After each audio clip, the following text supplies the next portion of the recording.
வணக்கம். பழைய ஏற்பாட்டு ஆய்வு 3வது பாடம்.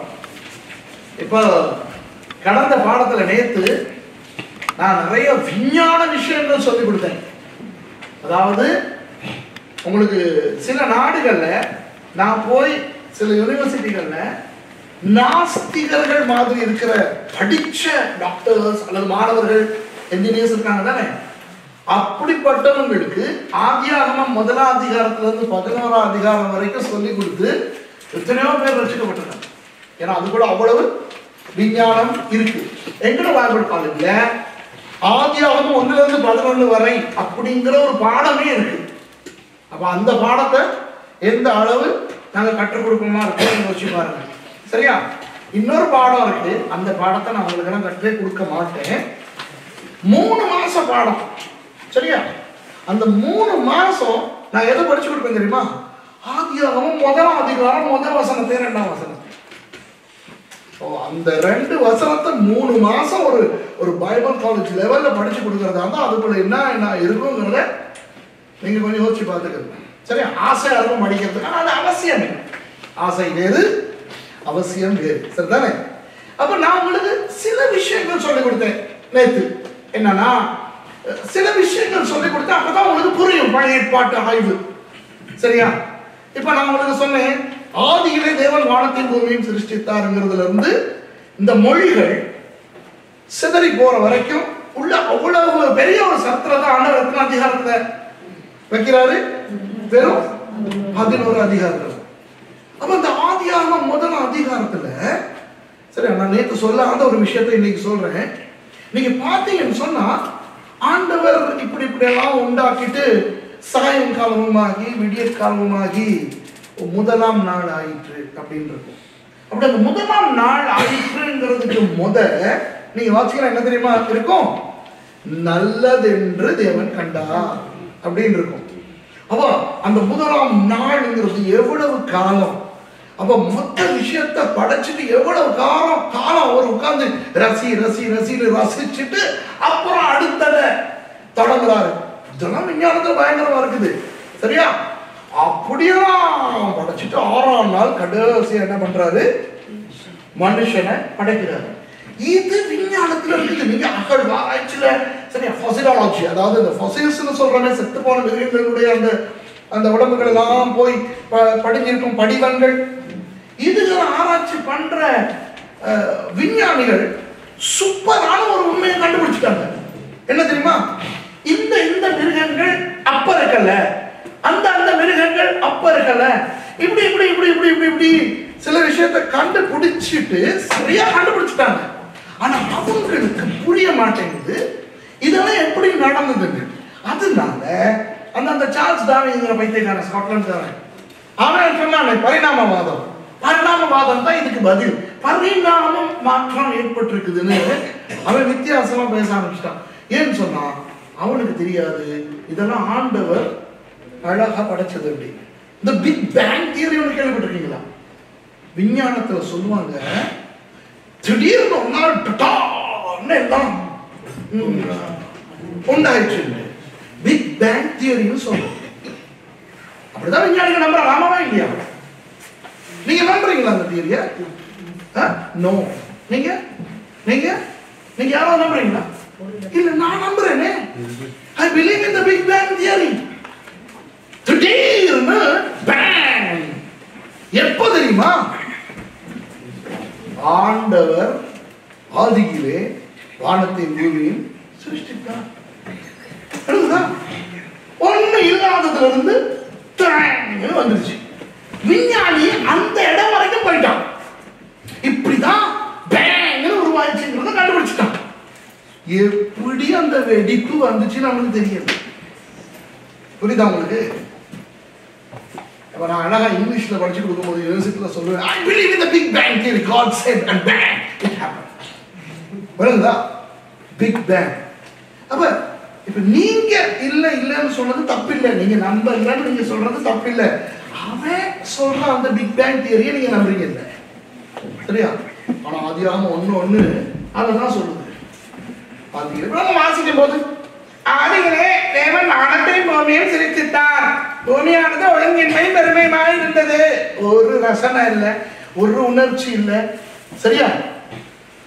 ஆனா எபிரேய சொல் பிராஹா, சிருஷ்டித்தார் இருக்குதானே, அது அதனுடைய அந்த weight, அதனுடைய அந்த பாரம் எப்படின்னா ஒண்ணு இருக்கல. ஆனா ஆண்டவர் வானத்தையும் பூமியும் சிருஷ்டித்தார். ஒண்ணும் இல்லாதது தட்டார்னு இதெல்லாம் வந்துருச்சு. புரியுதா உங்களுக்கு? இந்த விஞ்ஞானிகளுக்கு இது தெரியுது, ஆனா எப்படின்னு தான் தெரியல. அந்த இடத்துலதான் அவன் நம்மகிட்ட கேட்கணும். நாம சொல்லணும், இறையிட்டியம் அவனே, அங்கதான் ஆண்டவர் வேற. புரியுதா? அது மாதிரி நிறைய விஞ்ஞான விஷயங்கள் பைபிள்ல இருக்குது. நான் உங்களுக்கு சொன்ன நேத்து, முதலாவது என்ன செஞ்சாரு? வெளிச்சம் உண்டாக கடவுளுங்கிறாரு. அப்புறம் என்ன செய்யறாரு? ஆகாய விரிவை உண்டாக்குறாரு. எப்படி ஆகாய விரிவை உண்டாக்குறாரு? தண்ணியில இருந்து பிரிச்சு, கீழே இருந்து தண்ணிய மேல கொண்டு போய் வச்சு, ஆனா அப்படி பிரிச்சும் பூமியிலும் தண்ணியால தான் மூடி இருக்குது. அதனாலதான் தண்ணீரெல்லாம் ஓரிடத்தில் சேரணும். வெட்டாந்தரை ஒற்றை சொல்ல இருக்குது. வெட்டாந்தரைகள் அல்ல, தரை. அப்ப ஒரு கண்டம். தண்ணீர் எல்லாம் ஓரிடத்தில் சேர. அப்ப எத்தனை சமுத்திரம்? ஒரு சமுத்திரம். விஞ்ஞானம் சொல்லுது, என்ன சொல்லுது? ஒரு காலத்துல இந்த கண்டங்கள் எல்லாம் ஒன்னாத்தான் இருந்துச்சான். அது விஞ்ஞானம் சொல்றதுனால நாங்க நம்புறோம் இல்லை. நாங்க சொல்றது விஞ்ஞானி இப்படி சொல்றோம். இப்படிதான் பைபிளே சொல்லுது. ஒரு கண்டம், ஒரு சமுத்திரம். சரியா? அந்நாட்களில் மழை பெய்யாது இருந்ததுன்னு பைபிள் சொல்லுது. நம்ம ஏதோ அது ஒரு அம்புலிமாமா கதையில வர மாதிரி ஆண்டவர் மழையை நீ பெய்யாதே அப்படின்னு சொன்ன மாதிரி நினைக்கிறோம். ஆஹா, இந்த தண்ணியை கொண்டு போய் மேல வச்சுட்டார் இல்லையா? ஹைட்ரோ ஆக்சைடு படலம்னு சொன்னேன். H2O தண்ணி. ஹைட்ரோ ஆக்சைடு படலம் இருந்தனால, ஓசோன் படலத்தோட அந்த படலம் இருக்கிறதுனால தண்ணியை நீராவியாக்குற அளவுக்கு சூரிய வெளிச்சம் பூமியில பட முடியாதபடி அந்த படலம் தடுத்தது. எப்ப பார்த்தாலும் ஒரு குளிர்ச்சியா தான் பூமி இருந்துச்சு. அழகா சொல்லுது பைபிள், பூமியை மூடு பனி நினைத்திருந்தது. மூடு பனி. ஏன்னா அந்த அளவு சூரிய வெளிச்சம் இருக்கல. ஆதாம் 930 வருஷம் வாழ்ந்தான். அந்த 930 வருஷமா என்ன பண்ணான்னு சொன்னேன். பைபிள் என்ன சொல்லுங்க, என்ன பண்ணாங்க? நீ எங்க சொல்றீங்க? சில பேர் என்ன சொல்றீங்க, மண் வெட்டி எடுத்து கொத்துனா வேற என்ன செஞ்சான்னு யாரோ சொன்னாங்க. பைபிள் எடுத்துப்பா சொல்லுது, 930 வருஷம் உயிரோடு இருந்து குமாரர்களையும் குமாரத்திகளையும் பெற்றான். அதுதான் அந்த ஃபுல் டைம். மெத்துசலா 969 வருஷம் உயிரோடு இருந்து என்ன பண்ணா? குமாரர்களையும் குமாரத்திகளையும் பெற்றான். ஏன்? அவங்களுக்கு நெற்று வியர்வை நிலத்தில் சிந்துவதற்கு அவசியமே இருக்கவில்லை. ஏன்? பூமி அந்த அளவு நல்லா இருந்தது. சரியா? முள்ளு வரல, பூண்டு இல்ல, சரியா? கொசு நுழம்பு இல்ல, ஈ இடையான் இல்ல, வைரஸ் பாக்டீரியா ஃபங்கஸ் நாடா புழு கொழுக்கி புழு அது இது ஒரு நோய் கிருமி இல்ல. ஏன் இல்ல? இதெல்லாம் இருக்கிறதுக்குரிய சுவாத்தியம் இல்லை. ஏன்? சூரிய வெளிச்சம் அந்த நுண்கிருமிகளை வாழ வைக்கிறதுக்கு சூரிய வெளிச்சம் கிடைக்கல. ஆகவே வேர்த்தாலும் நாத்தாடிக்காது. யோசிங்க, லேசில எதுவும் சாகாது. செத்திச்சோ வருஷ கணக்கா ரோட்ல கடந்தாலும் கெட்டு போகாது. ஏன்னா பாக்டீரியா இல்லை. திராட்சை தோட்டத்தை நட்டு திராட்சை செடியெல்லாம் திராட்சை பழம் எடுத்து அவங்க ஜூஸ் எடுத்து வருஷ கணக்கு வச்சு குடிச்சாலும் போதை வராது. ஏன்? ஃபெர்மெண்டேஷன் சொல்ற அந்த இது நடைபெறாது. ஏன்? பாக்டீரியா இல்லை. அதனாலதான் நான் சொன்னேன், அந்த தண்ணி படலம் கீழே வந்த பிறகு வந்தது எப்போ? மழையில, நோவா காலத்து மழையில. அதுக்கு பிறகு முதல் சூரிய கதிர் பூமிக்கு அந்த அளவு போர்ஸா அடிக்க ஆரம்பிச்சிருச்சு. புரியுதா உங்களுக்கு? இங்க உடம்புகள் எல்லாம் நிறைய செத்து கிடக்குது பூமியில. அப்ப சூரிய வெளிச்சம் முந்திய விட இப்ப படுற மாதிரி பூமியில பட்ட உடனே அந்த உடம்புகள் எல்லாம் கெட்டு போக ஆரம்பிச்சிச்சு. பாக்டீரியா உருவாக ஆரம்பிச்சிச்சு. வைரஸ் ஃபங்கஸ் நோய்கள் எல்லாம் உருவாக ஆரம்பிச்சிச்சு. நாத்தம் வர ஆரம்பிச்சிச்சு. வழக்கம் போல பழைய ஞாபகத்துல மாப்பிள்ளை என்ன பண்ணாரு? நோவா திராட்சை தோட்டம் நட்டாரு. இவருக்கு தெரியாது தானே ஃபெர்மெண்டேஷன் ஒரு சாமான் வருதுட்டு. மாப்பிள்ளை குடிச்சாரு, டோப் ஆயிடுச்சு. அவருக்கு தெரியாது எப்படி விஷயம். ஏன்னா அது வரைக்கும் அப்படி ஒன்று இருந்தது இல்லையே. சரிதானே? அப்போ இப்படிப்பட்ட ஒரு உலகம் தான் இருந்தது. அப்ப அந்த தண்ணி தான் பூமிக்கு வந்துச்சுன்னு நான் உங்களுக்கு சொன்னேன். முதல் தடவையா நோவாவினுடைய ஜலப்பிரளயத்துக்கு பிறகு பூமியில இருக்கிற தண்ணி நீராவியாகி மேகமா போகுது. மேகத்துக்கு கூட சூரிய கதிர் அடிக்கும் போது என்ன தெரியும்? வானவில் தெரியும். ஆண்டவர் சொல்றாரு, இப்போ நான் என்னுடைய வில்ல வானத்துல வைக்கிறேன். என்ன அர்த்தம்? இதுக்கு முதல் வானவில் இருக்கல. ஏன் இருக்கல? மேகம் இருக்கல. பாருங்க, விஞ்ஞானம் எவ்வளவு அழகா விஷயங்கள் சொல்லி கொடுக்குது. 6ஆம் அதிகாரத்துல தேவ குமாரத்திகள், மனுஷ குமாரர்கள் எல்லாம் யாருன்னு நேற்று தெளிவாப்படுத்தினேன் இல்லையா? அங்க பிசாசும் இல்ல, தேவ தூதர்களும் இல்ல. காயினுடைய சந்ததி மனுஷ குமாரத்திகள், சேத்தினுடைய சந்ததி தேவகுமாரர்கள். பாருங்க வரல இன்னும் கேட்டாரு, ராட்சதர்கள் தான் என்ன சொல்ல நான் விளக்கப்படுத்தினேன் நேற்று இல்லையா? அது தமிழ்ல ராட்சதர்கள் வந்துருக்கு. நமக்கு ராட்சதர்கள் அந்த நடுவில் ஒத்தக்கன் வச்சுக்கிட்டு பெருசா உயரமா உடம்பெல்லாம் முடி வச்சுக்கிட்டு ஒரு கதாயுதத்தை வச்சுக்கிட்டு ஒரு தெற்பான அவனோட உயிர் தீவுல இருக்கிற கிளி உள்ளுக்கும் அவனை தான் நம்ம நினைச்சுக்கிட்டு இருக்கோம். அப்படிப்பட்டவனுங்க இருந்தாங்கன்னு நம்புறோம். அதை கொண்டாந்து நேரம் இதுக்குள்ள போட்டுறது அப்படியெல்லாம் ஒன்றும் கிடையாது. சரிதானே? சரி, அப்புறம் நான் உங்களுக்கு சொன்னேன் காம் என்ன பண்ணான்னு உங்களுக்கு சொன்னேன். நோவாவினுடைய உருவம் எப்படி இருந்திருக்கும்னு சொன்னேன் நேற்று. நம்மளோட காதுல பூ சுத்தி இருக்கிறானுங்க. எப்படி காதுல பூ சுத்தி இருக்கானுங்க? ஒரு கிழவண்ட படத்தை வரைஞ்சி முடியலாம் வெள்ளை வெளியேன்னு இருக்கும். ஒரு குடு குடு குடு குடு கிழவனை காட்டி இவன் தான் நோவா தாத்தா. ஆனா நேற்று அவனுக்கு சொல்லி கொடுத்தேன், அந்த காலத்தை அந்த சுவாத்தியத்தின் படி தலைமுடி நரைக்காது, உடம்பு ஃப்ரில் விழாது. சரியா? ஒரு பையனை பார்த்து கேட்பீங்க, தம்பி எத்தனை வயசாகுது உனக்கு? 640 என்ன விஷயம்? 640 வயசா இருக்கும், ஆனா பையன் மாதிரி இருப்பான். ஏன்? வயசு போகும்போது ஏற்படுற அந்த உடம்பு பௌதீக மாற்றங்கள் ஏற்படக்கூடிய சுவாத்தியம் அப்போ இருக்கிறத. அப்போ நோவாவையும் சாம்காம் யாப்பேத்தையும் 4 பேரை வச்சா 4 பேருக்கு நிக்கிறானுங்க நினைப்பீங்க. அப்ப நமக்கு இப்ப என் கிளாஸ்ல படிச்சுட்டு ஒரு வாலிபனுடைய படத்தை வரைஞ்சிட்டு இதுதான் நோவானா? அதான் நான் சொன்னேன், இந்த கிளாஸ்ல இருந்துட்டு நீங்க ஏதாவது சரியானபடி நீங்க காட்ட ஆரம்பிச்சீங்கன்னா கடைசியில சொதப்பிக்கிறீங்க. எவனும் நம்ப மாட்டான். அதனால இது பைபிள் ஸ்கூலுக்கு மட்டும்தான். சரியா? பிரச்சனை என்னன்னா, ஆபிரகாமையும் ஒரு கிழவன் மாதிரி காட்டுவாங்க, மோசையும் ஒரு கிழவன் மாதிரி காட்டுவாங்க. சட்டப்படி அதை விட கிழவன் தானே நோவா, குடு குடு குடு கிழவனா காட்டுவாங்க. ஆனா உண்மையின்படி நோவா 600 வயசுல எப்படி இருந்திருப்பாரு? ஒரு 16 வயசு கொடிய மாதிரி இருந்திருப்பாரு. புரியுதா உங்களுக்கு? அப்படிதான் உலகம். அதனாலதான் மெத்துசலாலாம் 929 வருஷம் வாழ்ந்தான். புரியுதா உங்களுக்கு? நம்ம இந்த விஞ்ஞானம் அதெல்லாம் சொல்ல, இதெல்லாம் நமக்கு வேற பாடமா நாங்க சொல்லிக் கொடுக்கும் போது தான் அவங்களுக்கு நம்ம புரியும். ஓ இதுதான் உள்ளுக்கு இருக்கா. சரியா? சரி, இப்ப இந்த மொழிகள் பாஷைகள் தாறுமாறானதை பத்தி நான் உங்களுக்கு சொன்னேன். அங்கே விட்டேன்னு நினைக்கிறேன். அங்கே விட்டேன் 11ஆம் அதிகாரத்தில் விட்டேன். ஏன்னா நீங்க பிறகு நீங்க 11ஆம் அதிகாரத்தை வாசிப்பாங்க, எத்தனையோ தடவை நீங்க வாசிச்சிருப்பீங்க. இப்போ உங்களுக்கு நான் சில விஷயங்கள் சொல்ல போறேன். உலகத்தால் ஏற்றுக்கொள்ளப்பட்ட சில விஷயங்கள் இருக்குது. மொழி ஆராய்ச்சியாளர்கள், லிங்குவிஸ்ட்ஸ், இவங்க கண்டுபிடிச்ச ஒரு கண்டுபிடிப்பை நான் உங்களுக்கு சொல்றேன். நானும் ஒரு லிங்குவிஸ்ட் தான், ஆனா நான் மொழி ஆராய்ச்சி பண்ணனால படிச்ச லிங்குவிஸ்ட். புரியுதா? உங்களுக்கு தெரியுதானே, நான் நிறைய மொழி படிச்சிருக்கிறேன். ஓகே, ஆனா நான் அந்த மொழிகளை பத்தி ஆராய்ஞ்ச ஒரு லிங்குவிஸ்ட் கிடையாது. சரியா? அத ஆராயறதுக்குன்னே சில பேர் முந்தி இருந்திருக்கிறாங்க.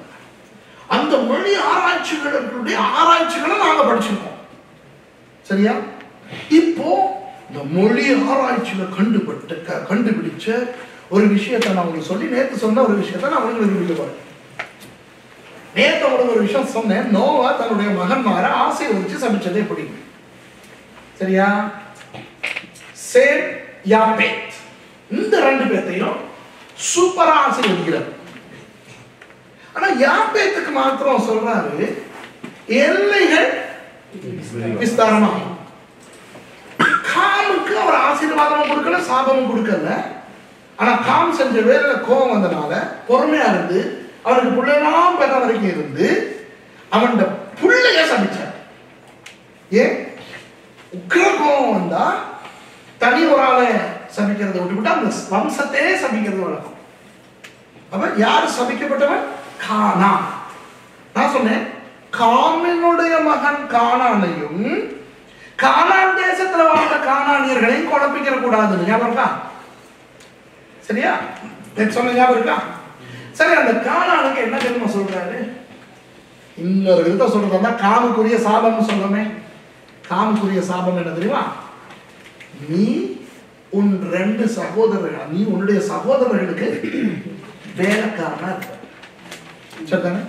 நேற்று அவங்களுக்கு சொன்னேன், China, Korea, Japan, India, Pakistan, அந்த ஏரியா, ஆப்பிரிக்கா, இங்கே வாழ்றவங்க எல்லாம் யாரு?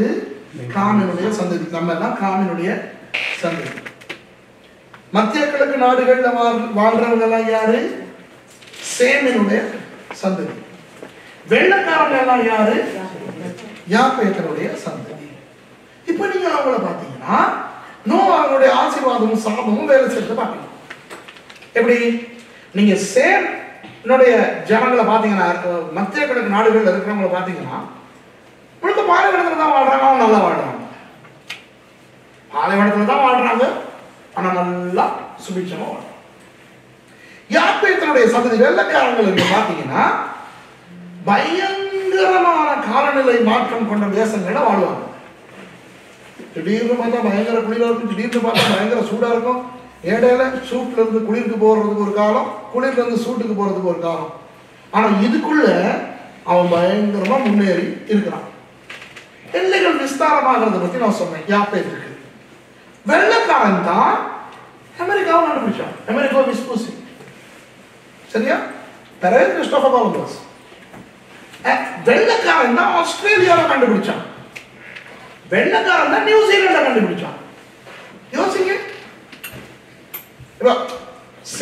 சேனுடைய ஜனங்கள் மத்திய கிழக்கு பெரிய ஆசீர்வாதத்தில் வாழ்ந்தாங்க. ஓகே, அவர்கள் தான் பெரிய வணிகர்கள். ஆனாங்க அரபுக்காரங்க தான் ரொம்ப பெரிய வணிகர்கள் தெரியுமா? ட்ரேடர்ஸ். அவங்க தான் முத இலங்கையோட வணிகர்கள் செஞ்சாங்க. தப்ரபேங்கிற பேர். சரியா? ஆனா அவன் கண்டுபிடிக்கலையா ஆஸ்திரேலியாவே அமெரிக்காவையோ? வெள்ளக்காரன் தான் கண்டுபிடிக்கிறான். இப்போ இன்னைக்கு அமெரிக்காவில் வாழ்றவன் யாரு? வெள்ளக்காரன். ஆஸ்திரேலியாவில் வாழ்றவன் யாரு? வெள்ளக்காரன். நியூசிலாண்டில் வாழ்றவன் யாரு? வெள்ளக்காரன். எல்லாம் விஸ்தாரமாயிடுச்சு பார்த்தீங்களா? இப்ப இந்த மொழி ஆராய்ச்சியாளர்கள் கண்டுபிடிச்சதை நான் உங்களுக்கு சொல்றேன், கேட்டுக்கிறேங்க. நமக்கு 11 அதிகாரத்தை வாசிக்கும் போது ஆதியாகமம் பாபேல் கோபுரத்தை கட்டினாங்க, ஆண்டவர் பாஷைகளை தாறுமாறாக்கினார் அப்படின்னு வாசிக்கிறோம். இப்ப நமக்கு பாஷைகளை பத்தி தெரியும். உலகத்துல ஆயிரக்கணக்கான பாஷைகள் இருக்கு, ஆமாவா இல்லையா? அப்ப இப்படி ஆயிரக்கணக்கான பாஷைகள் இருக்குதுங்கிற ஒரு உலகத்துல வாழ்ற நாம, ஆண்டவர் பாபேல் கோபுரத்து டைம்ல பாஷைகளை தாறுமாறாக்குனாரு. நம்ம கற்பனையில வாழ்றது என்ன தெரியுமா? ஒவ்வொருத்தையும் நூற்றுக்கணக்கான மொழிகளை பேச ஆரம்பிச்சிட்டான். இவர் ஒரு மொழியா, அவர் ஒரு மொழியா, அவர் ஒரு மொழியா, அவர் பேசுறது இவருக்கு புரியல, இவங்க நண்பர் பேசுறது இவருக்கு புரியல, ஒருத்தனுக்கும் ஒன்றும் புரியல. உன்னோட மண்ணுடைய விழுந்து அடிச்சுக்கிட்டு செதறி போனாங்க. ஆனா நேற்று ஒரு விஷயம் நான் உங்களுக்கு சொன்னேன். ஆண்டவர் தாறுமாறாக்குறவைகளை கூட ஒழுங்கா தான் தாறுமாறாக்குவார். ஏன்னா அவர் ஒழுக்கத்தின் தேவை. அப்ப அவர் பாஷைகளை தாறுமாறாக்குற போது அதை எப்படி தாறுமாறாக்கி இருப்பாரு? ஒழுங்கா தான் தாறுமாறாக்கி இருப்பார். மொழி ஆராய்ச்சியாளர்களுடைய கண்டுபிடிப்பு நான் உங்களுக்கு சொல்றேன், கேட்டுக்கிறேன்.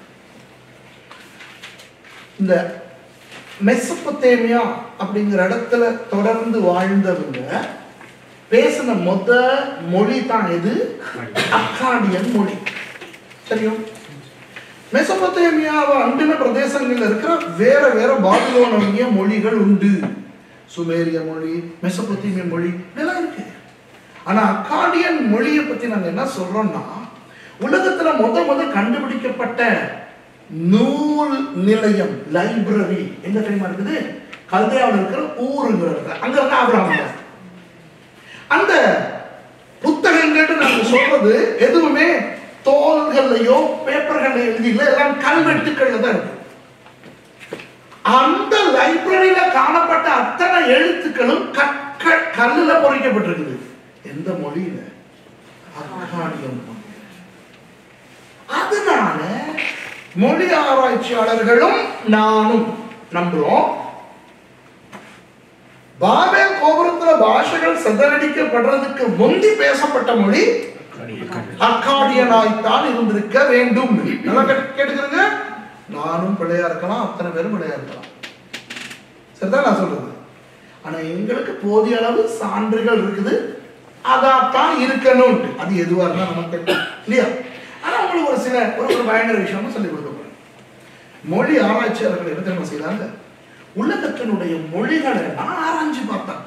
ஒரு 100-120 வருஷத்துக்கு முன்னாடி. சரியா? அவங்க ஆராய்ச்சி பார்த்த போது ஒரு பயங்கர கண்டுபிடிப்பு கண்டுபிடிச்சாங்க. அந்த கண்டுபிடிப்பு நான் ஏற்றுக்கொள்ள வேண்டியிருக்குது. ஏன்னா இதுகள்ல பல மொழிகள் நானும் படிச்சனால என்ன தெரியும் அவனுடைய கண்டுபிடிப்பு.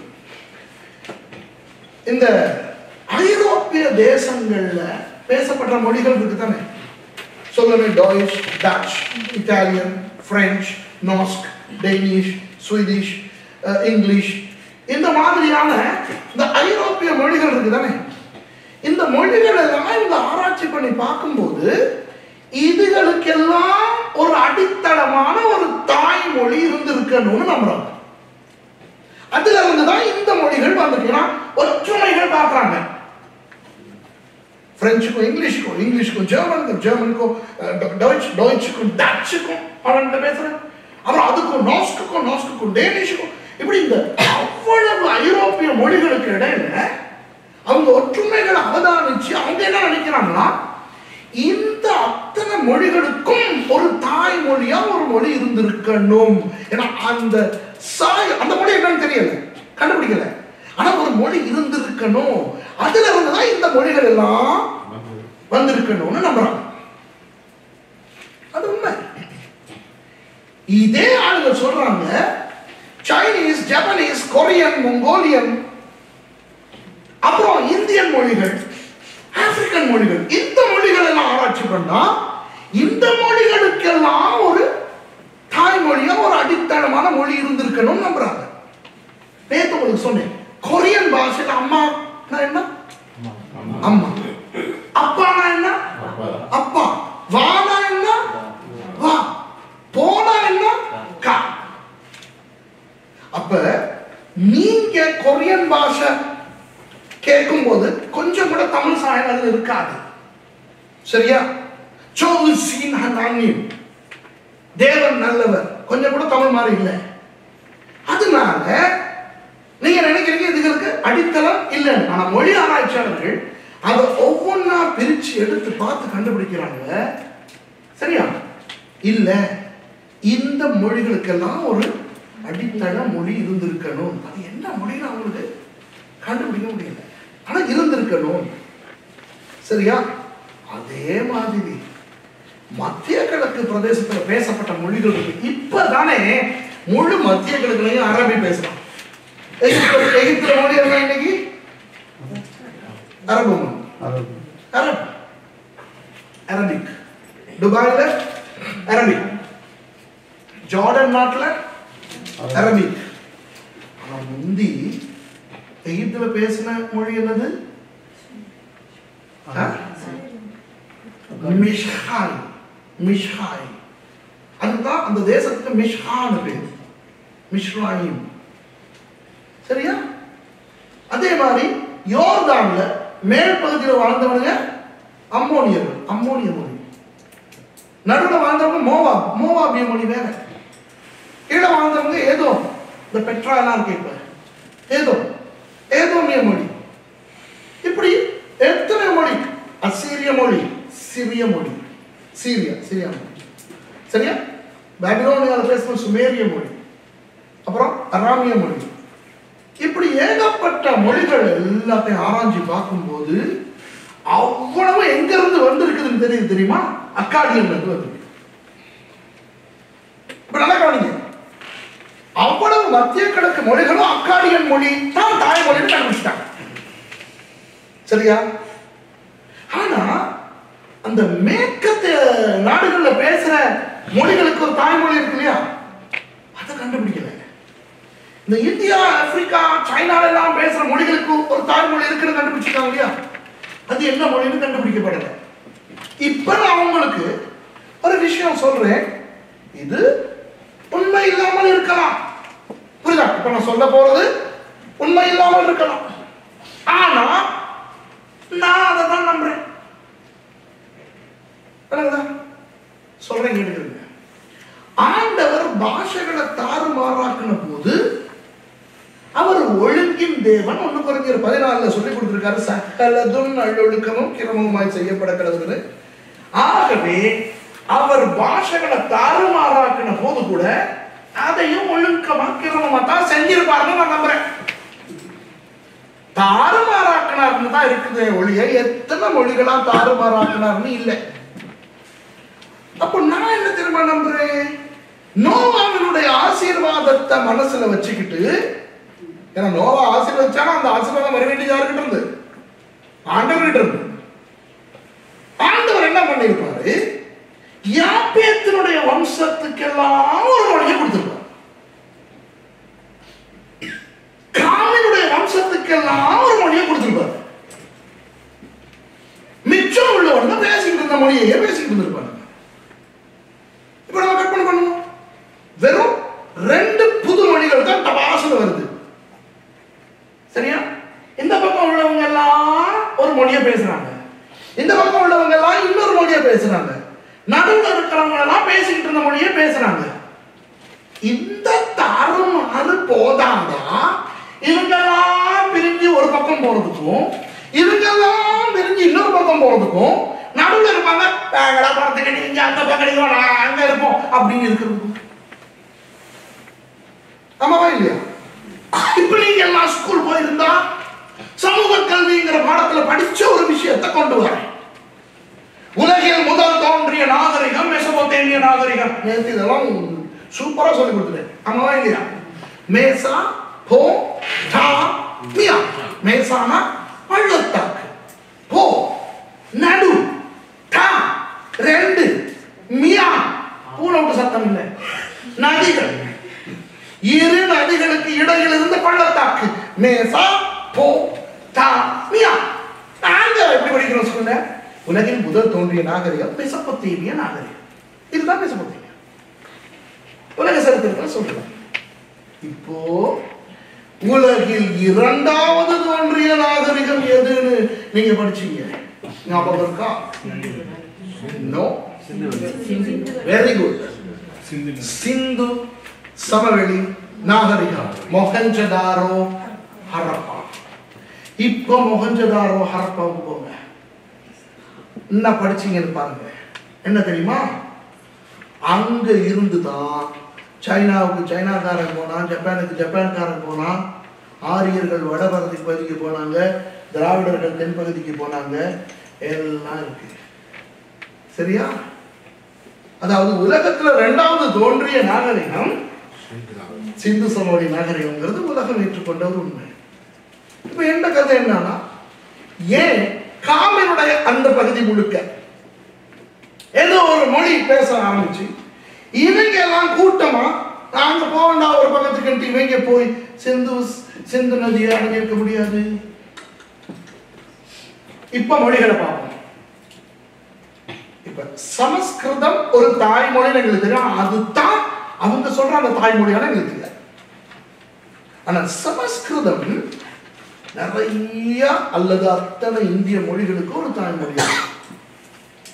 நீங்க அத்தனை தமிழ் இந்திய மொழிகளையும் நீங்க பாத்தீங்கன்னா, சரியா, அந்த மொழிகள் எல்லாம் எங்க போகுது? சமஸ்கிருதத்துக்கு போகுது. ஆமாவா இல்லையா? இதெல்லாம் ஏற்றுக்கொள்ளப்பட்ட உண்மைகள். சரிதானே? அப்புறம் இந்த மொஹஞ்சதாரோ ஹரப்பாவில் இருக்கிறவனுங்க தான் இவனுங்களுக்கு தான் ஒன்னா இருக்காது. இன்னைக்கு கூட ஆசியா காரங்களுக்கு தான் ஒன்னா இருக்க முடியாது. ஆமாவா இல்லையா? சரியா? இவங்க பிரிஞ்சு பிரிஞ்சு சைனாவுக்கு போனாங்க, நைல் நதிக்கு போனாங்க. சரியா? நைல் நதி ஆப்பிரிக்காவுடைய நீண்ட நதி. அப்போ 11 நாடுகளுக்கு கூட போகுதுன்னு சொல்லி கொடுத்தேன். எத்தியோப்பியாவில் தொடங்கி. சரி, இந்த ஆப்பிரிக்கன்ஸ் எல்லாமே மொஹஞ்சதாரோ ஹரப்பாவில் இருந்து போனவங்கன்னு உலகம் சொல்லுது. ஏன்னா நைல் நதி நாகரிகம் வந்து மொஹஞ்சதாரோ ஹரப்பாவில் இருந்து வந்தவங்களால நிறுவப்பட்ட நாகரிகம்னு உலக சரித்திரம் நமக்கு சொல்லுது. சரியா? இன்னொரு விஷயம் நீங்க கவனிப்பீங்க, யார் அந்த ஆரியர்கள்? சிந்து சமவெளிக்கு வந்த அந்த ஆரியர்கள் யாருன்னு யாருக்காவது தெரியுமா? Very good. Indo Europeans. Who are the Indo-Europeans? Where did they come from? எங்க இருந்து வந்தாங்க அந்த ஆரியர்கள்? எங்க? No. யூரோப்ல எங்க? இல்ல. சரி, நீங்க அடிச்சிட்டீங்க. ஆணி ஒரு உதவி செய்யறேன். ஒரு ஆளுக்கு பதில் தெரிஞ்சனால நான் எடுக்க பாக்குறேன். உங்களுக்கு சரியா? ஏன்னா உலகத்துல கண்டுபிடிக்கப்பட்ட சில விஷயங்கள் இருக்குதுங்கிறது நம்ம தெரியுமா, சந்தோஷமா இருக்கும். சரியா? Adolf Hitler. அடால்ஃப் ஹிட்லர் சொல்றா நாங்க தான் ஆரியன்ஸ், தூய்மையான ரேஸ், ப்ளூ ஐஸ். அப்போ டாய்ச்லாந்து, அப்போ டாய்ச்லாந்து கூடாக no Persians. They are all Aryan. அது நான் இன்னும் இடத்துல சொல்றேன். ஆனா இவங்க எங்க இருந்து வந்தாங்க? ரைன் நதி நாகரிகம்.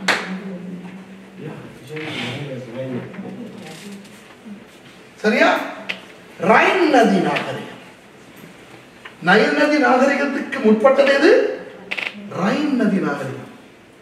இப்போ ஆண்டவர் தாறுமாறாக்கின மொழியில என்னுடைய வாதம் என்னன்னா, ஏன் யாப்பேத்தனுடைய வம்சத்துக்கு ஒரு மொழியை கொடுத்து அவையெல்லாம் வடக்கு நோக்கி போய் ரைன் நதியில சேர்ந்திருக்க கூடாது? சரியா?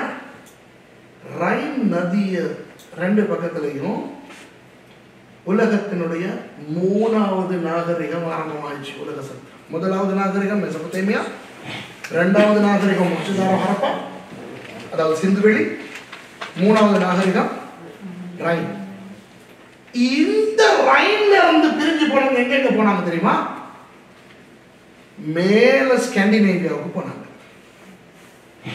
அந்த ரைன் நதி அவ்வளவு ஆக்கிரமிச்சாங்க. சரியா? அப்படியே கீழே இஸ்தான்புல் வரைக்கும், இப்ப உள்ள இஸ்தான்புல் வரைக்கும் போனாங்க. தங்கச்சி, இஸ்தான்புலுக்கு எங்க? ஓகே, சரிதானே? மேல போனாங்களே ஸ்காண்டினேவியாவுக்கு, அங்க இருந்து பிரிஞ்சு பிரிஞ்சு பிரிஞ்சு பிரிஞ்சு சில பேர் போனாங்க. செக்ஷன்ஸ் ஒரு குரூப் உருவாயிடுச்சு. அவங்க போயிட்டு ஒரு இடத்தை பிடிச்சுக்கிட்டாங்க, ஸ்காட்லாந்து. ஆங்கிலன்ஸ் ஒரு குரூப் போயிட்டு ஒரு ஏரியாவை பிடிச்சாங்க, இங்கிலாந்து ஆயிடுச்சு. சரியா? பிரான்ஸ் வெண்டல்ஸ்ங்கிற 2 குரூப் ஸ்காண்டினேவியா வந்து கப்பலால வந்து ஸ்பெயினால இறங்கி உள்ள வந்து ஒரு ஏரியாவை பிடிச்சி பிரான்ஸ் இது எங்கடா பிடிச்சுக்கிட்டாங்க. அதுதான் உங்க பிரான்ஸ். சரியா? வெண்டல்ஸ்ங்கிற ஒரு குரூப் பிரான்ஸோட வந்தவங்க, அவங்க வந்து பிடிக்கிற இடத்தெல்லாம்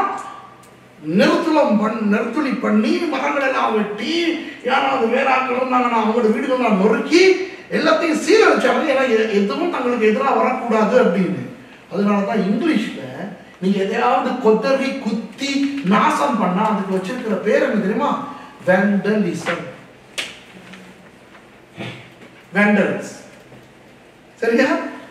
என்ன பேர்? Germanic tribes. சரியா?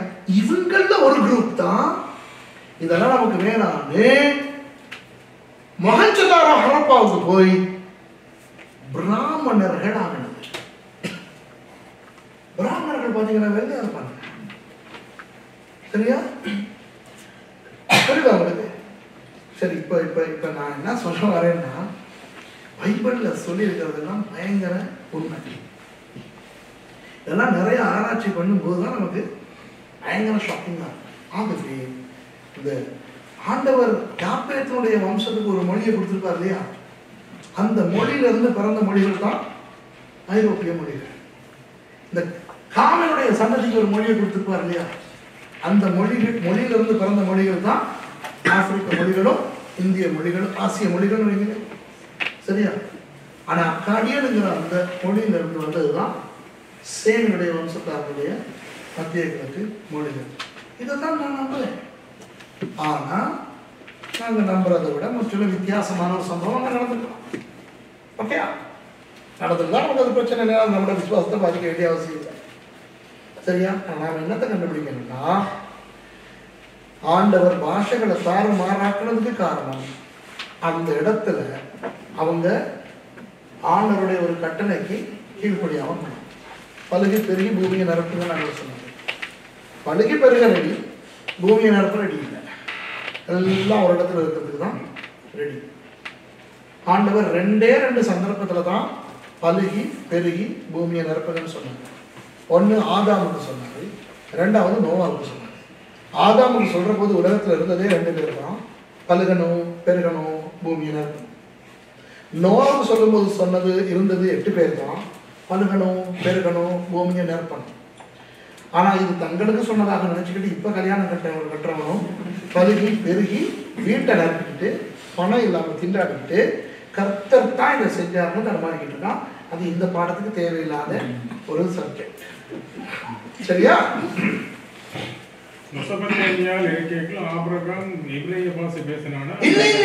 இப்ரேய பாஷை பேசல. இங்க பாருங்க, அதை வச்சுக்கிட்டு என்ன தெரியுமா சொல்றாங்க, அந்த எபேர்னு ஒருத்தன் வந்தான் அந்த பரம்பரையில. இவங்க அந்த எபிரேயனுக்கு ஏத்த ஒரு பேர் எங்கேயாவது மாட்டுமான்னு பார்த்தாங்க, மாட்டிடுச்சு. சரியா? ஓ, ஏபேர்னு ஒருத்தர் இருக்கிறான்ல, அப்ப அதனாலதான் ஆபிரகாமுக்கு எபிரேயன்னு சொல்றாங்கன்னு சொன்ன உடனே நம்ம ஐயோ, ஆபிரகாம் காலத்துல அவரை எபிரேயன்னு கூப்பிடல, இதை எழுதுறது மோசே. ஒரு உதாரணம் சொல்லலாம், ஒரு உதாரணம் சொல்றேன். மோசே அதிகாரத்தை எழுதுறாரு 11ஆம் அதிகாரத்தை. 11ஆம் அதிகாரத்துல 30வது வசனம் அந்த ஏரியால 29 30 அந்த ஏரியால பாத்தீங்கன்னா மோசே என்ன எழுதுறாரு, தேராகு ஆபிரகாமையும் ஆபிரகாம் மனைவி எல்லாத்தையும் கூட்டிக்கிட்டு ஆரானிலே போய் குடியிருந்தான்னு எழுதிருக்கு. வாசிக்கிற நமக்கு எப்படி தெரியுமா புரியுது, ஆரான்னு ஒரு ஏரியா இருந்திருக்குது, அங்க போயிட்டு வாழ்ந்திருக்காங்க. உண்மையா நடந்தது என்ன தெரியுமா, இவங்க அந்த ஐபிராத் நதி வழியா போயிட்டு இன்னொரு சிறிய நதி ஒண்ணு கண்டாங்க. ஒரு ஒரு ஒரு பிரான்ச், ஒரு இது ஒன்று கிளை நதியை கண்டுட்டாங்க. அது வழியாக போனா ஒரு அழகான ஏரியா இருந்தது. எங்க போறதுன்னு தெரியாது தானே. சரி, அப்போ அவங்க சாமி சொல்ற வரைக்கும் இங்க இருப்பான்டாங்க, அதுல கூட போட்டு இருந்துட்டாங்க. ரொம்ப நாள் தானே, தேராக சாகிற வரைக்கும் அங்க இருந்தாங்க. இப்ப இவங்க அங்க ரொம்ப நாள் வாழ்றனால அந்த ஏரியாவுக்கு ஒரு பேர் வைக்கணும். இவங்க விரும்பி தேராகு செத்து போன தன்னுடைய மகன் ஆரான் அவரோட பேரை வைக்கிறாங்க. புரியுதா உங்களுக்கு? இவங்க போகும்போது அந்த இடம் ஒரு இடமே இல்லை, அங்க யாருமே வாழல, காடு. இவங்க அந்த நாடாக்கி இவங்க அதை வாழ்ந்து அங்க ஒரு பேர் வச்சுட்டாங்க, ஆரான். சரியா? ஆனா மோசே காலத்துல அந்த இடம் ஆரானுங்கிற பேர்ல இருக்கா இல்லையா? இருக்கு. ஆகவே மோசே எழுதுறாரு, ஆரானிலே போய் குடியிருந்தாங்க. விளங்குதா? வாசிக்கிறவங்களுக்கு விளங்குறதுக்காக. அது மாதிரி மோசேக்கு ஆபிரகாம் வந்து முதல் எபிரேயன். ஆமாவா இல்லையா? மோசேக்கு ஆபிரகாம் தான் முதல் எபிரேயன். அப்ப எபிரேயன் ஆகிய ஆபிரகாம்னு மோசே எழுதுறாரு. ஆனா நான் தான் முதல் எபிரேயன் அப்படின்னு ஆபிரகாமுக்கு தெரியுமா? எங்க அப்பா தான் முதல் எபிரேயன் அப்படின்னு ஈசாக்குக்கு தெரியுமா?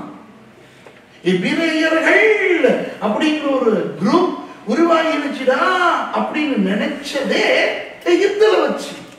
அப்படி நினைச்சதே ஒரு பார்வம். இந்த 70 பேர் வந்தாங்க வாழ்றது எகிப்துல. அவங்க நாங்களாம் எபிரேயர்கள் தான் பேர் வச்சிருக்காங்களா? இல்லை. பாயிண்ட் வேணுங்கிற அவங்களுக்கு. சரியா? சரிதான் நான் சொல்றது. ஓகேயா?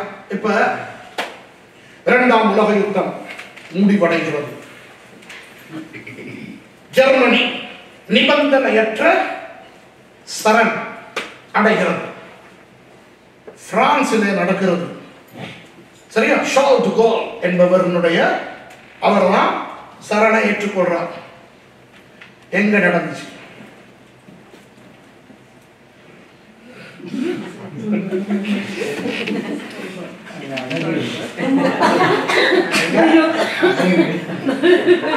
உங்க பழைய வீட்டு பக்கம் தான் நடந்துச்சு. எங்க நடந்துச்சு? Very good. சத்தமா சொல்லுங்க. தெரிஞ்சு சொல்றாங்களோ தெரியாம நல்லா கேளுங்க, நல்லா கேளுங்க, நல்லா கேளுங்க. எங்க நடந்துச்சு? அந்த நேரத்துல அந்த இடத்துக்கு பேர் லூபூஷே இல்ல, பாரிஸ் ஏரோட்ரோம். பாரிஸ் ஏரோட்ரோம்ல தான் ஜெர்மனி ஷார்ல் டு கோல் அப்படிங்கிற பிரெஞ்சு ஜெனரல் முன்னால நிபந்தனையற்ற சரணை அடைஞ்சாங்க. அப்ப இன்னைக்கு நாங்க என்ன சொல்றோம்? லூபூஷேக்கு போகும்போது அங்க சொல்லுவாங்க, இந்த லூபூஷேல தான் இது நடந்ததுங்க. நீங்க புக்ஸ் வாசிச்சா இது நடந்தது லூபூஷேன்னு சொல்லுவாங்க. ஏன் தெரியுமா? இன்னைக்கு அதுக்கு பேர் லூபூஷே. ஆனா அந்த நேரம் அந்த இடத்துல லூபூஷேன்னு ஒண்ணும் தெரியாது. சரியா? இப்ப பாரிஸ் ஏர்போர்ட்னு நீங்க பொதுவா பெருசா சொல்றதா இருந்தா அந்த ஏர்போர்ட்டுக்கு பேர் என்ன தெரியுமா? சிடிஜி. என்னது? ஷார்ல் டு கோல். சரியா? நிறைய பேர் அநேகமா இப்ப தான் தெரியுமா இருக்கும்.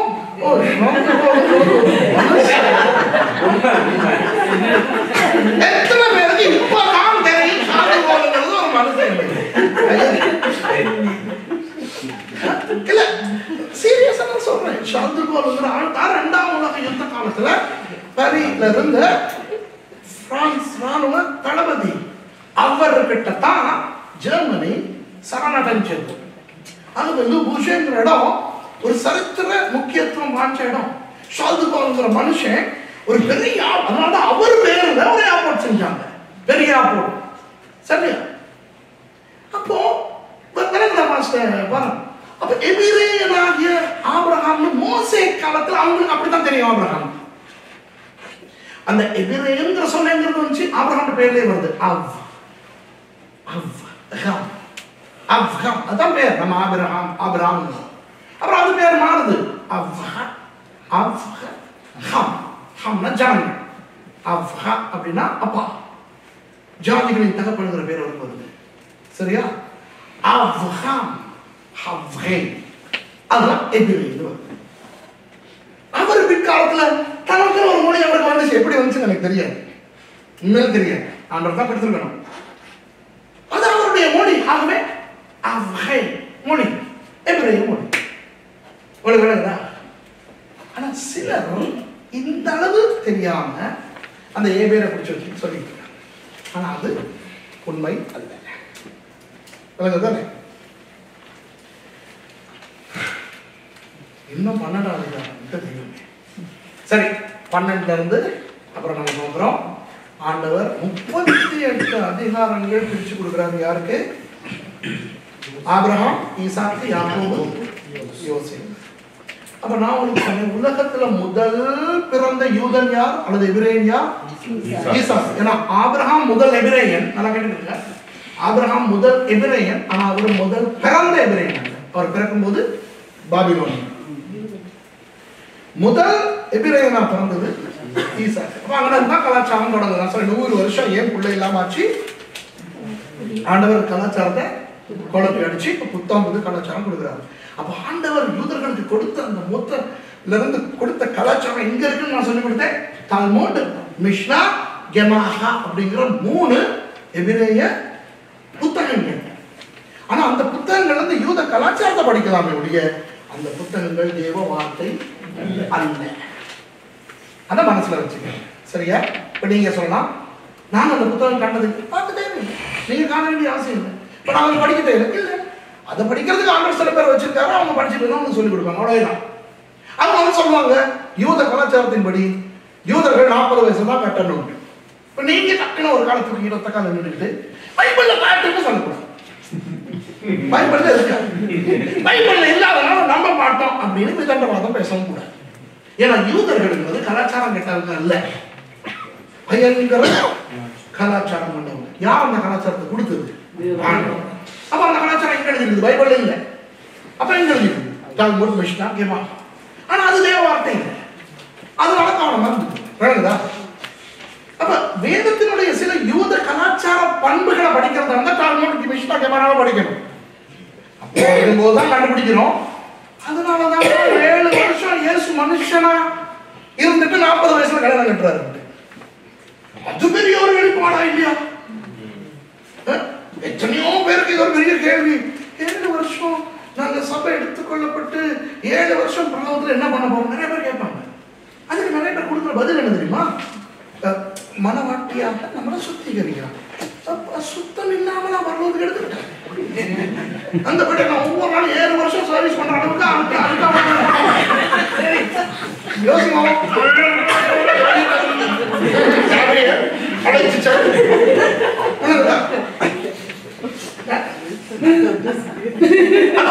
யூத கலாச்சாரத்தை படிக்கிறதுனாலதான் நமக்கு பிறகு இன்னொன்னு யூத கலாச்சாரத்து பைபிள்ல இல்ல. ஆனா யூத தால்முத், மிஷ்னா, கெமா இருக்கிற ஒரு யூத கலாச்சார அம்சத்தை நான் உங்களுக்கு சொல்றேன், கேட்டுக்கிறேன்.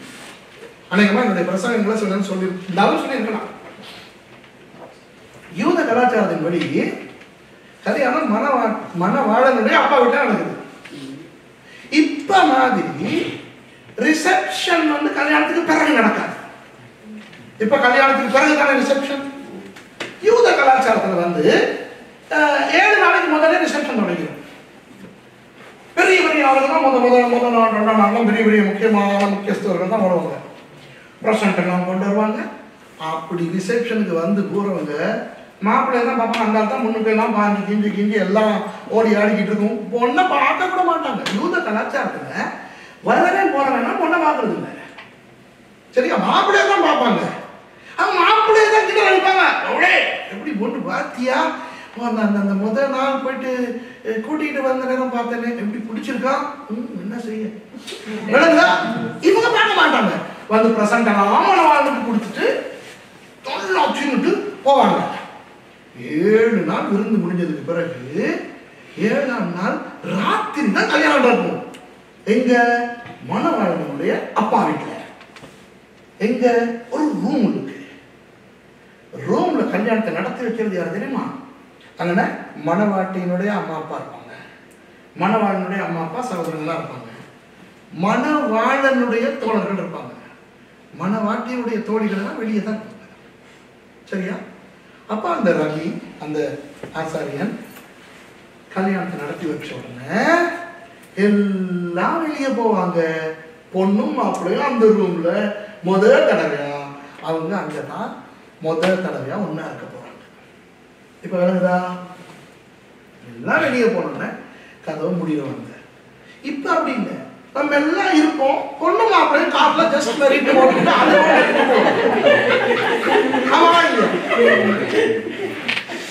சரியா?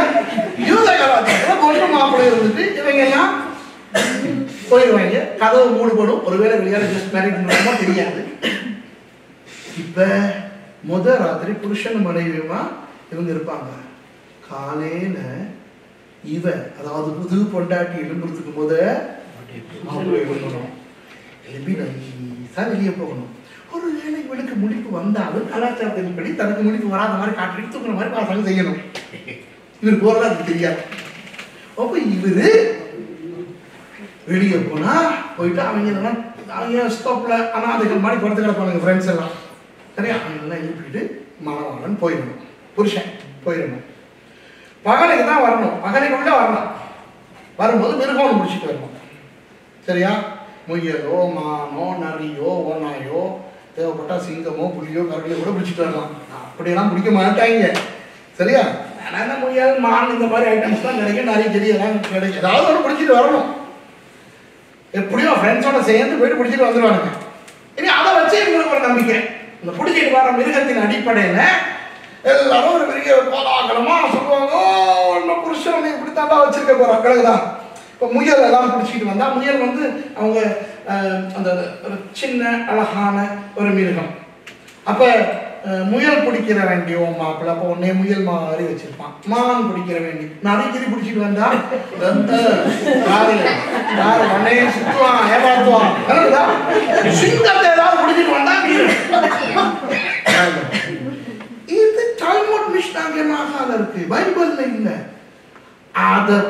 படிச்சுட்டு வெளிப்படுத்தும் 19, 20, 21 படிச்சா அப்பட்டமா விளங்குது. இயேசுவாக என்ன செய்யறாரு? 19ஆம் அதிகாரத்துல 40 வயசு நிரம்பின இயேசு மணவாட்டிய கல்யாணம் கட்டுறாரு, மனைவியில அழைக்கப்படுறா. திடீர்னு வெள்ளை குதிரையில ஏறி சேனையோட கீழே வராங்க. யார பிடிக்க? மிருகத்தை பிடிக்க. பைபிள் தெளிவா சொல்றது மிருகம் பிடிபட்டதுன்ட்டு. இப்ப நமக்கு அந்த கதை தெரியாடி அப்படிதான் மிருகம் பிடிபட்டது அப்படின்னு போயிட்டு இருக்கோம். மிருகத்தை பிடிச்சாச்சா நம்ம அது என்ன இருக்கும்? குரங்கா, யானையா, பூனையா, இதெல்லாம் கூட தெரியாது.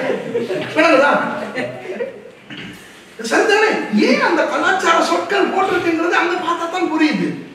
இது தெரியாத சில பேர் என்ன சொல்றாங்க? நாங்கள் இயேசுவோட வருவோம். அது பெரிய பக்தியா சொல்லுவோம். நாங்கள் இயேசுவோடு கூட வருவோம். ஒரு வெள்ளை குதிரை வரும்பொழுது பின்னாலே குதிரைகளோடு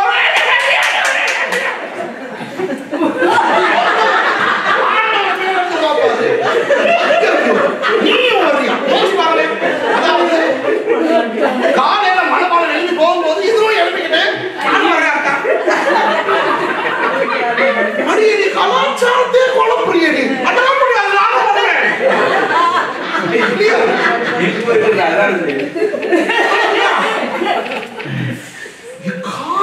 காலமா இந்த வெள்ளை குதிரையில இயேசு வரும்போது நம்ம வர்றோம்னு சொல்லி கொடுத்து அசைக்க முடியாத நம்பிக்கையில வெட்ட புஸ்தகாரே இருக்கிறோம். நம்ம தான் வெட்ட புஸ்தகாரன். ஆனா பைபிள்ல வாசிச்சீங்கன்னா மனைவின்னு சபைக்கு பெயர் கொடுத்திருக்கோம். அவர் யாரோட வர்றாருன்னா சேனையோட வர்றாரு. பொண்டாட்டி எப்படி சேனையாகும்? வணங்குதா? அப்ப பொண்டாட்டி பூமிக்கு வராதா? வரும். எப்போ? 22ஆம் அதிகாரத்துல புதிய வானம் புதிய பூமி வந்ததுக்கு பிறகு பரலோகத்திலிருந்து அலங்கரிக்கப்பட்ட மணவாட்டியாக புது எருசலேமாக சபை இறங்கி வர்றதுக்கு நம்மளுக்கு அவ்வளவு காலம் பொறுத்திருக்க விருப்பம் இல்லை. ஏன்னா இவர் மிருகத்தை பிடிச்ச பிறகு 1000 வருஷம் அரசாட்சி வேற. நம்மளுக்கு அப்பயும் இங்க சொரஞ்சிக்கிட்டு இருக்கோம். சரியா? 1000 வருஷாட்சியில நாங்கள் இருப்போம். ஏன் இருக்கணும்? வேதம் சொல்லுகிறது. எங்க சொல்லுகிறது?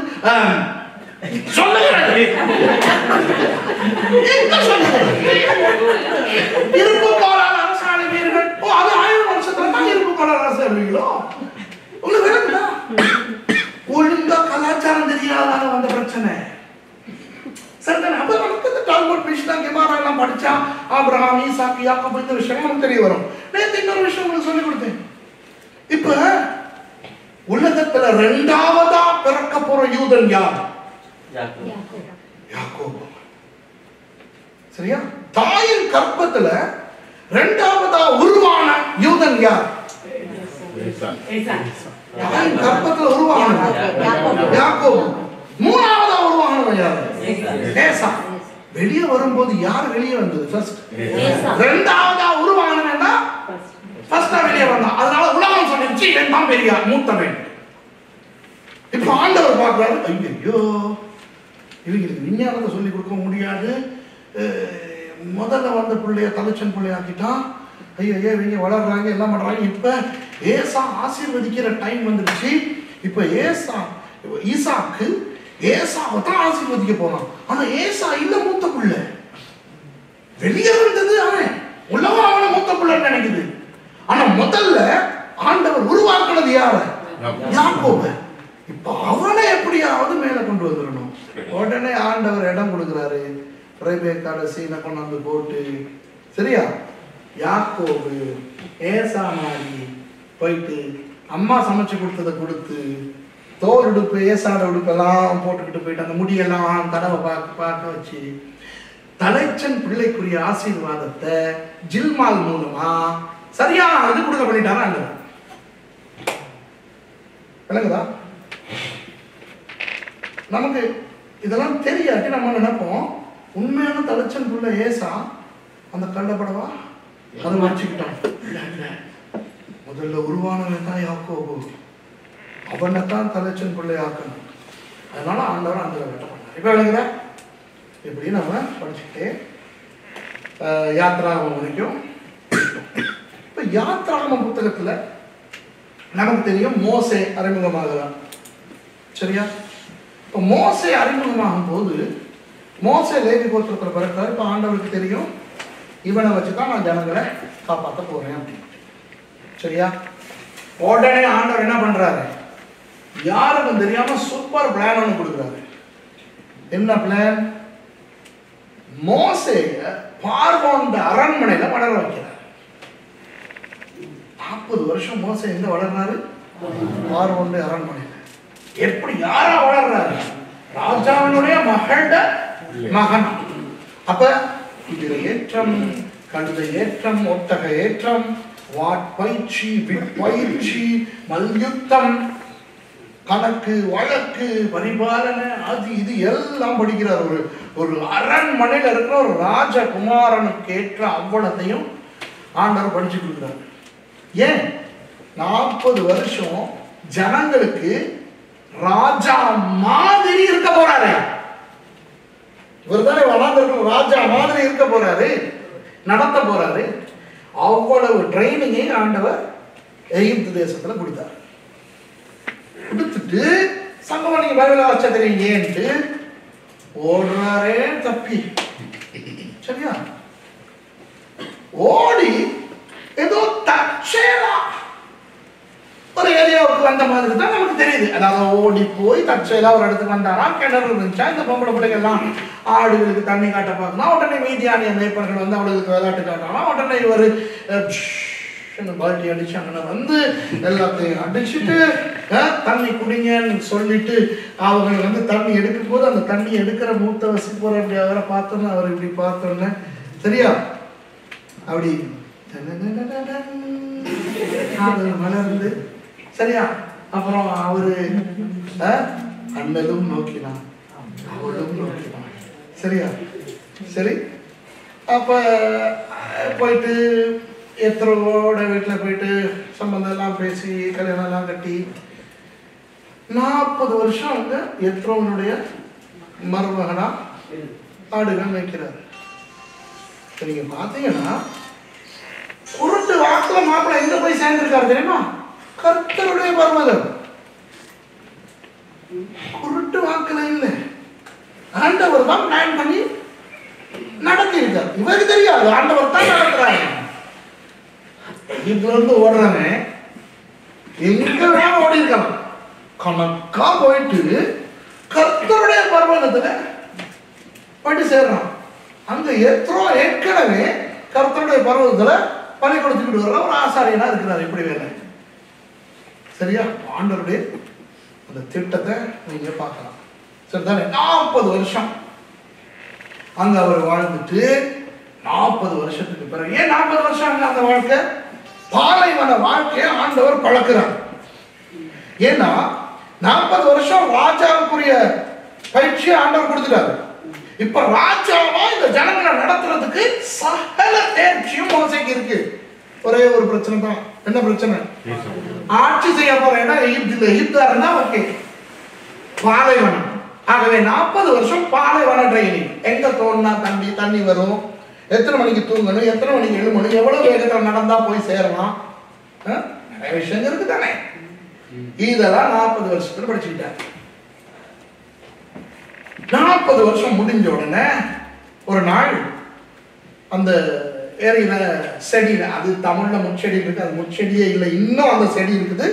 தாவரவியலாளர்கள் ஆராய்ச்சி பண்ணி இப்போ உள்ள அந்த செடிக்கு 4000 வயசுங்கிறதையும் நிரூபிச்சிருக்காங்க. அதுக்கு வேறே இல்லை அந்த தாவரத்துக்கு. அது முச்செடி இல்லை. நீங்க வேற மொழிகள்ல பாத்தீங்கன்னா கூட முச்செடி இருக்காதுன்னு நினைக்கிறேன். ஏன்னா ஒரிஜினல்ல முச்செடி இல்லை, தமிழே முச்செடின்னு போட்டான். பிரெஞ்சு தெரியுமா? பிரெஞ்சு பைபிள் இருக்கா?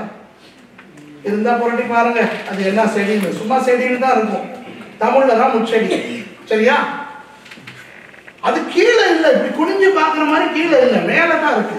ஏன்னா ஆண்டவர் தன்னை ஒரு நாளும் குனிஞ்சு பார்க்க விட மாட்டார். ஆண்டவர் பெரியவர் தானே இல்லையா? மேலதான் இப்படி பார்த்தாரு. சரி, ஆண்டவர் மோசையோட பேசிட்டாரு. எந்த மொழியில பேசியிருப்பாரு? இல்லையே, மோசைக்கு தான் எபிரேய மொழி தெரியாது. எகிப்திய மொழி பேசி 40 வருஷம் ஆச்சு. அதனால இப்ப கொஞ்சம் எபிரேய மொழி தெரியும். ஞாபகம் இருக்கும். ஓகே, இப்போ எல்லாம் மன்னிச்சு எங்க இருந்தாங்க? எத்தனை யாரு? மீதியானிய மொழி. 40 வருஷம் மீதியான மொழியில பேசினாலும் அவர் எந்த மொழியில மோசைக்கு பேசியிருப்பாரு? மீதியான மொழியில. நமக்கு என்ன தெரியுமா? எகிப்துல மோசை இருக்கும் போதும் பேசுறது தமிழ்ல இல்லையா?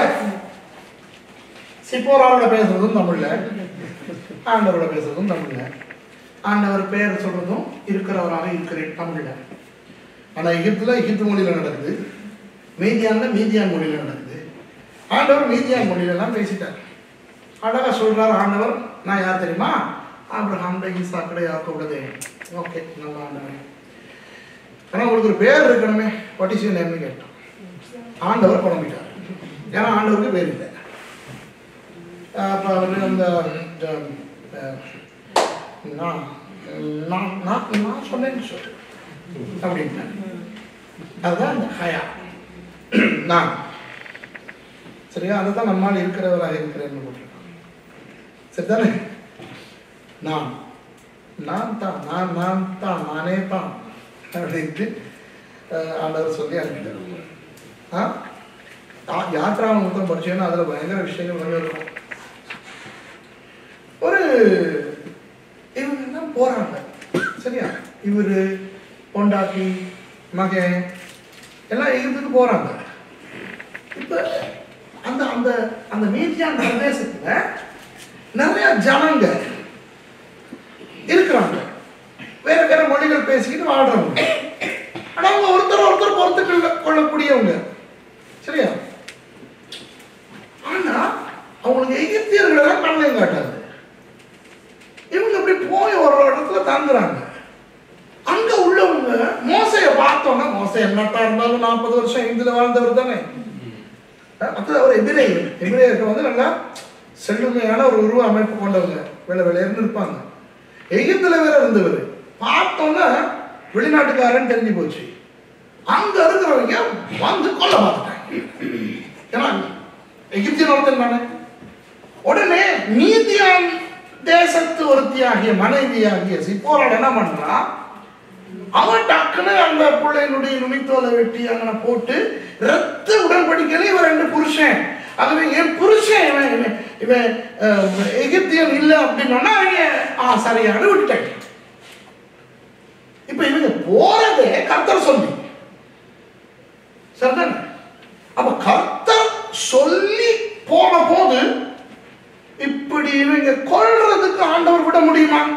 நம்ம அப்படி நமக்கு ஆண்டவர் சொல்லி ஒரு பயணம் போனா இடையில ஆக்சிடென்ட் ஆகுனா நாங்க என்ன சொல்லுவோம்? ஏன் ஆண்டவர் ஆக்சிடென்ட் ஆக விட்டாருன்னு கேட்போம் தானே. மோசே இந்த கதை எழுதும் போது கர்த்தரானே கொல்ல பார்த்தாருன்னு எழுதிட்டார். அந்த அனுமதிச்சாரு, அவர் ஒண்ணுமே பண்ணல. நம்மால் நினைக்கிறான் எகிப்துக்கு போன்னு சொன்ன கர்த்தரையே கொல்றதுக்கு வந்தார். அவருக்கு என்ன பைத்தியம்? இதுதான் சம்பவம். வளருதா? உடனே இவன் இப்படி சொன்னோம்னா விட்டுட்டாங்க. இவர் திரும்பி போகல எகிப்துக்கு, திரும்பி வந்துட்டான். இப்போ நீங்க பைபிள் வாசிச்சீங்கன்னா திரும்பி வந்தான்னு இல்லை, ஆனா திரும்பி வந்திருக்கணும். ஏன் தெரியுமா? ஆரோன் வாராரு. ஆரோன் வந்து வந்து அங்கதான் சந்திக்கிறார்.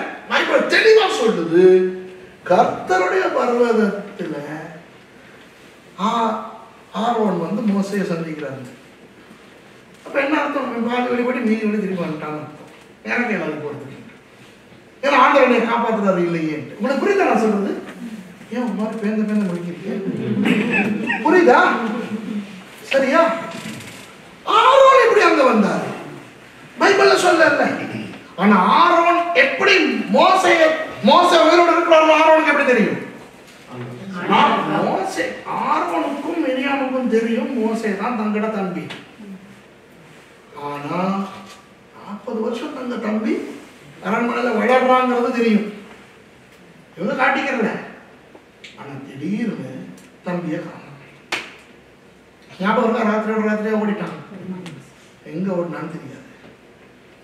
1 வருஷம் போயிருக்கும். இப்போ மிரியாமும் ஆரோனும் எவ்வளோ அழுதுருப்பாங்கன்னா, என்ன இருந்தாலும் தம்பி தானே. 2 வருஷம், 3 வருஷம், 10 வருஷம், 20 வருஷம், 30 வருஷம், 40 வருஷம் ஆயிடுச்சு. 40 வருஷம்னா மோசேக்கு 80 வயசு. ஆரோன் அண்ணா, மிரியம் அக்கா. இப்போ இது வந்து நோவாவுக்கு முந்தின காலம் இல்லையே, ஒடியங்க மாதிரி இருக்கிறதுக்கு.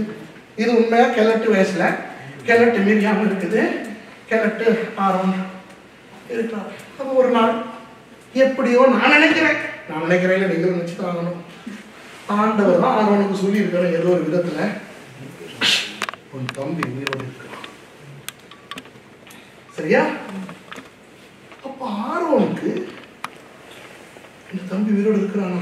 ஷாக். ஆமா, நான் உன்னை கூட்டிட்டு போறேன் அவனை சந்திக்க. மீதியான் எங்க இருக்கு தெரியுமா? எகிப்துல இருந்து நேரா வந்துட்டு கீழே இறங்கணும். கச்சல போய் தேட முடியாது. ஆண்டவர் தான் ஆரோனை கொண்டாந்துருக்கணும். ஆனால் பைபிள் ஆண்டவர் கொண்டாந்து இல்லை. அதனால சில பேர் சொல்லுவாங்க இருக்காது, இல்லாட்டே என்ன மந்திரவாதியா. நான் நினைக்கிறேன் ஆரோன் போயிட்டு மிரியாம் கிட்ட சொல்லிட்டு வராரு, அக்கா கற்பனை படம் சீன் சரியா பிளாக் அண்ட் ஒயிட்ல வரணும். அக்கா அக்கா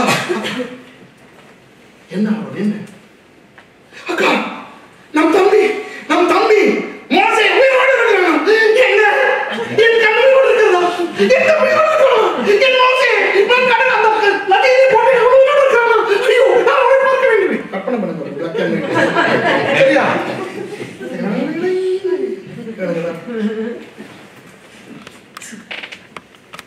ஆண்டவர் தான் ஆரோனை கூட்டிட்டு வர்றாரு. மோசே ஒரு இடத்துல சொல்றாரு தானே ஆண்டவரை பார்த்து, ஆண்டவரே நான் எப்படி போயிட்டு பேசுவேன், திக்கு வாய். நான் உங்களுக்கு சொல்லி கொடுத்துருக்கேன் சில பேருக்கு, திக்கு வாய் இல்லை. 40 வருஷம் எகிப்துல எகிப்திய மொழி பேசிட்டேன்.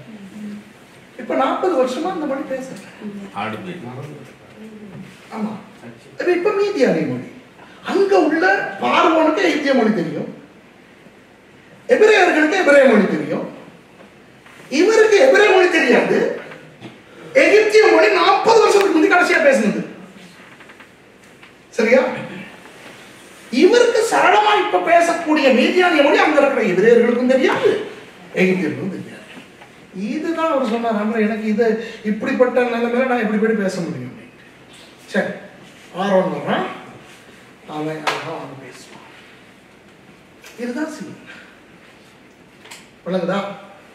திக்கு வாய்க்க திக்கு வாய் இல்லை. சரியா? பைபிள் எழுதிருக்கு. ஐயோ, இவரை யார் உள்ள கூட்டா?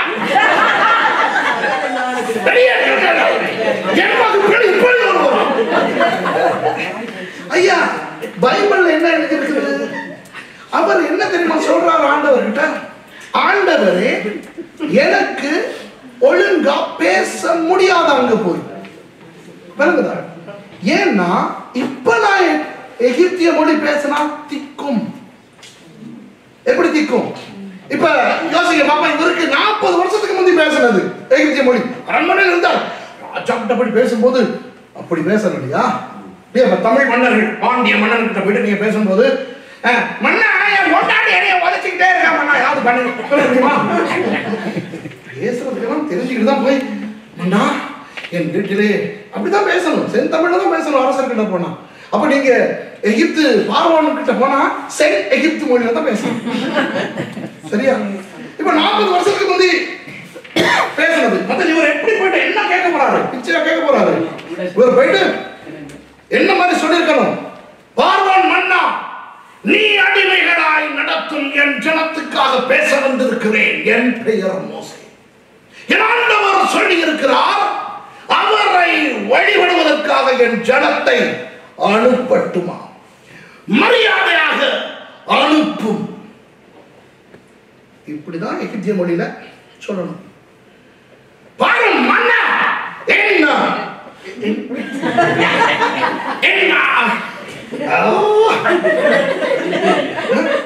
முடியுமா? முடியாது. இதுதான் திக்கு. சரியா? இப்ப எபிரேயர்களோட படி பேசணும். எபிரேய மொழி அறவே தெரியாது. எபிரேயர்களுக்கும் அறகுறை எகிப்திய மொழி தான் தெரியும். நிறைய தமிழாக்களுக்கு, இங்க இருக்கிற தமிழாக்களுக்கு பிரெஞ்சு அந்த மொழி.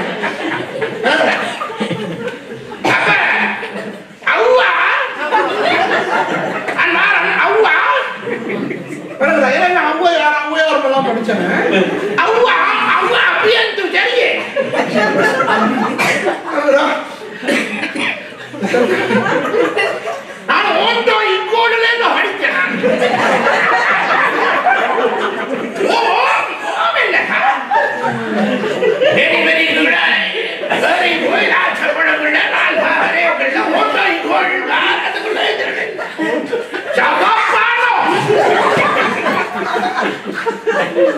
இப்படித்தான் எகிப்துல வாழ்ந்த எபிரேயர்கள் எகிப்திய மொழி பேசினாங்க.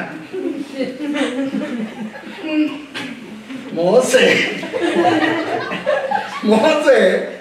இப்ப விளங்குதா? இப்ப விளங்குதானே?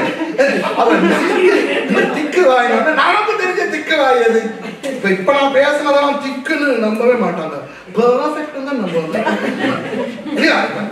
பேசுற நம்ம ஆளுங்க இது ஒரு குறையாவா நினைக்கிறாங்க. இப்படிதான் சொல்லணும்.